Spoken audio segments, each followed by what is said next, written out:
Good morning friends, શલ્યતંત્ર lecture સિરીઝની અંદર આપનું સૌનું હાર્દિક સ્વાગત છે. નેક્સ્ટ લેક્ચર છે પેનિસના ડિસઓર્ડર વિશે આપણે અભ્યાસ કરીએ છીએ. તો એની અંદર ફિમોસિસ અને પેરાફિમોસિસ એવા બંને જે ડિફરન્સવાળા જે છે એ બંને ડિઝીઝ છે એની અંદર આપણે માહિતી આજે મેળવી છે. તો ફિમોસિસ એટલે કે inability to retract the preputial skin over the glans penis. એટલે કે જે ગ્લેન્સ પેનિસ છે, જો અહીંયા આ જે દેખાય છે તમને ઉપરનો ભાગ, જે ગ્લેન્સ પેનિસ ઉપરનો, એની ઉપર જે પ્રીપ્યુશિયલ સ્કિન હોય એ રિટ્રેક્ટ થાય નહીં, એ પાછળની તરફ ના રહે. જો ટાઈપ 4ની અંદર જો આખે આખું શું કરી નાખ્યું છે, એને ઢાંકી દીધું છે. આગળનું જે હોલ આવે એને પણ શું કર્યું છે, એને ઢાંકી દીધું છે, એટલે રિટ્રેક્ટ થતી નથી.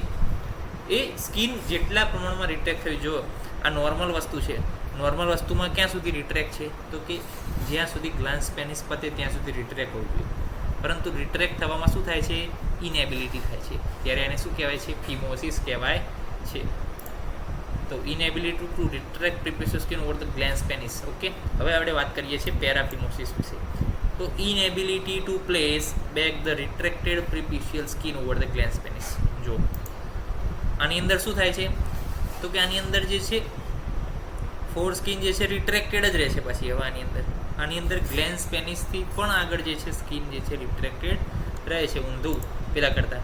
ઇનએબિલિટી to place back the retracted preputial skin, એટલે કે રિટ્રેક્ટ શું છે, વધારે પડતી થઈ ગઈ છે, એટલે ગ્લેન્સ પેનિસ શું છે, ખુલ્લો ને ખુલ્લો રહે છે. એના કારણે ત્યાં આગળ ઈજા થવાના, ત્યાં આગળ ઇન્ફેક્શન થવાના, આ બધા ચાન્સીસ જે છે વધારે રહે છે. તો પેરાફિમોસિસની અંદર શું છે, તો કે સ્કિન જે છે રિટ્રેક્ટેડ જ રહે છે, અને ફિમોસિસની અંદર શું છે, કે સ્કિન જે છે આગળ આવી જાય છે. એટલું યાદ રાખવું. હવે ઇટિયોલોજીની વાત કરીએ તો શું છે, કેમ આવું જોવા મળે છે, તો કે એક તો કન્જેનાઇટલ છે. ઓકે, ફિમોસિસ આગળની તરફ સ્કિન કેમ આવી જાય છે, તો કે એક કન્જેનાઇટલ છે.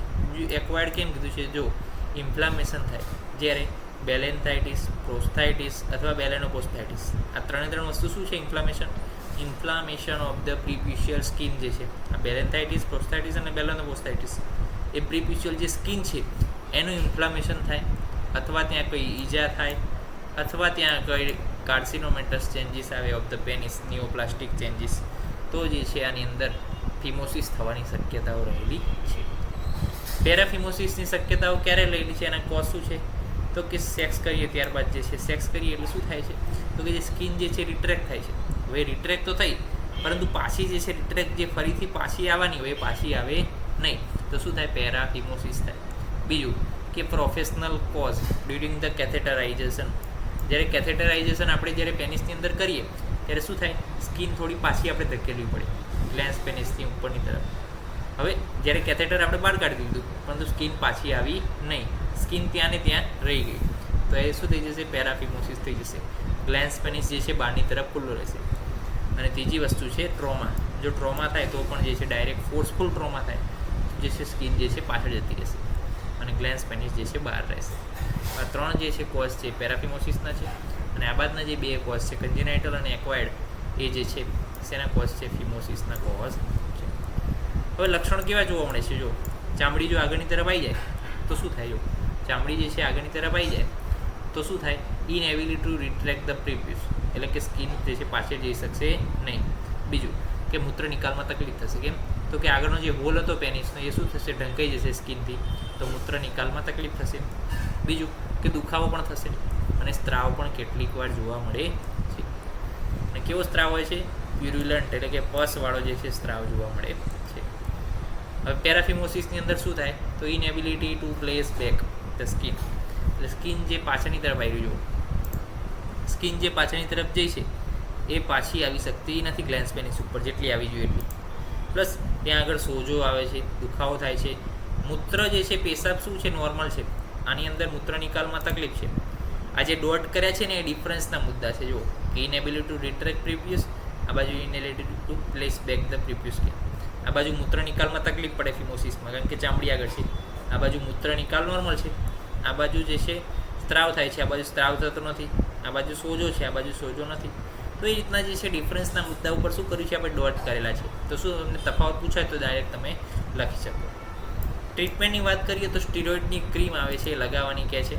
શું કરે છે, લેઝન સ્કિન, એટલે જો જે આગળ ચામડી આવી ગઈ છે, ઓકે, ત્યાં આગળ સ્ટીરોઇડની ક્રીમ લગાવી એટલે સ્કિન શું થાય, લૂઝ થાય, ત્યાં આગળ ઇન્ફ્લામેશન શું થાય, ઘટે, ઇમ્યુન રિસ્પોન્સ ઘટે, એટલે શું થાય, પછી ચામડી પતલી થાય, અને ચામડી જેવી પતલી થાય ત્યારબાદ શું કરવાનું, મેન્યુઅલ સ્ટ્રેચિંગ કરવાનું છે ધીમે ધીમે by the physician or the assistant staff.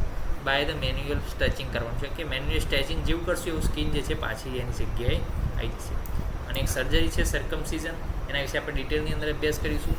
એ પણ જે છે આની અંદર કરી શકાય છે. એની અંદર શું કરવાનું છે, એની અંદર જે છે આ જે વધારે પડતાનો જે ચામડીનો ભાગ છે એને થોડું આગળ લાવી અને કટ કરી અને એક પ્રોપર શેપની અંદર અને એને સૂચર લઈ અને એક પ્રોપર આ નોર્મલ શેપની અંદર લાવવામાં આવે છે. ત્યારબાદ વાત કરીએ પેરાફિમોસિસની ટ્રીટમેન્ટ. તો મેન્યુઅલ જેન્ટલ રિડક્શન, એટલે કે જે સોજો આવ્યો છે પાછળની તરફ જતી રહી છે ચામડી, અને જેન્ટલ રિડક્શન પાછો લાવવાનો ટ્રાય કરવાનો છે ગ્લાન્સ પેનિસ ઉપર ચામડીને. પ્લસ ડુંડી ટેકનિક કરવાની છે, નીડલ પ્રિકિંગ ઓન ધ પ્રિપ્યુસ સ્કિન ઉપર જે છે આપણે નીડલ પ્રિકિંગ કરી એના કારણે જે નર્વ સપ્લાયનું જે નર્વ કન્ડક્શન થાય એના કારણે જે સ્કિન જે છે આગળની તરફ આવે એને પ્રોટેક્ટ કરવા માટે એ પણ એક ટેકનિક છે, એને ડુંડી ટેકનિક તરીકે ઓળખાય છે. પ્લસ ડોર્ઝલ સ્લીટ ઓફ પ્રિપ્યુસ, એટલે કે નીચેની તરફની જે છે ડોર્ઝલ સ્લીટ એ જે છે એનું પ્રિપ્યુસ સ્કિનને એવું કરવાનું છે સર્કમસિઝન કરીને પણ લાવી શકાય છે. એન્ટીબાયોટિક એનાલ્જેસિકનો પ્રયોગ અને હાઇલ્યુરોનિડેસ ઇન્જેક્શન, હાઇલ્યુરોનિડેસનો પ્રયોગ કરવાનો છે, જે શું કરે છે, કોન્ટ્રાક્ટ કરે છે પ્રિપ્યુચલ સ્કિનને, અને કોન્ટ્રાક્ટ થવાને કારણે શું થાય છે, ચામડી જે ગ્લાન્સ પેનિસ ઉપર ફરીથી રિડક્શન થઈ અને જે છે આવી શકે છે. તો આ અમુક ટેકનિક થઈ ફિમોસિસ અને પેરાફિમોસિસની. એક સામાન્ય કોન્સેપ્ટ યાદ રાખવાનો કે ફિમોસિસની અંદર શું થાય, તો કે એક જે ગ્લાન્સ પેનિસ છે એની ઉપર સ્કિન આવી જશે, અને પેરાફિમોસિસની અંદર સ્કિન શું તે પાછળની તરફ જતી રહેશે અને સોજો આવીને ઊભી રહેશે, એટલે ગ્લાન્સ પેનિસ જે છે ખુલ્લો રહેશે. તો આ રીતના જે છે કન્ડિશન છે ફિમોસિસ અને પેરાફિમોસિસની. એનું ટ્રીટમેન્ટ, એના કોઝ, એના ક્લિનિકલ ફીચર્સ, બંનેનો તફાવત આપણે જોયો. એટલે શું સીધી તમને થિયરી, બંને થિયરી એક જ સબ્જેક્ટ, એક જ જે છે વિષયની એક જ વિડીયોની અંદર તમારી બંને થિયરી ક્લિયર થાય, અને ઘણીવાર જે છે તફાવતના સ્વરૂપમાં પણ પૂછાય છે. નેક્સ્ટની ચલો પ્રીવિયસ એક્ઝામની અંદર જ પૂછાયું હતું 2023માં 10 માર્ક્સમાં પૂછાયો હતો ક્વેશ્ચન, ફિમોસિસ પેરાફિમોસિસ પેનિસના ડિસઓર્ડરમાં.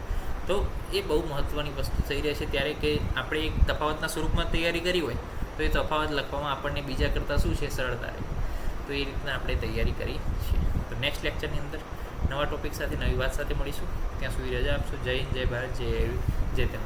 નમસ્કાર.